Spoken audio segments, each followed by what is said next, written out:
एवढासा बाजार आणलाय, दिसायला किती थोडासा दिसतोय बघा. इतकुसा बाजार आहे, पण 700 रुपयाचा बाजार आहे. 700. आता कोणला दाखवते मी चांगलं. हे बघा,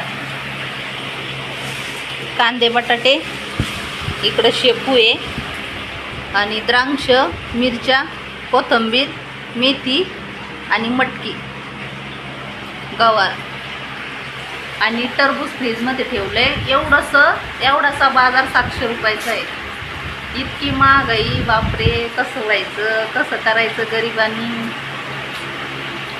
700 रुपयाचा समजा हप्त्याला 700 रुपयाचा जर भाजीपाला आणला तर कसं व्हायचं एवढ्याशा पगारामध्ये. 15 ते 20 हजार पगार, कसं व्हायचं.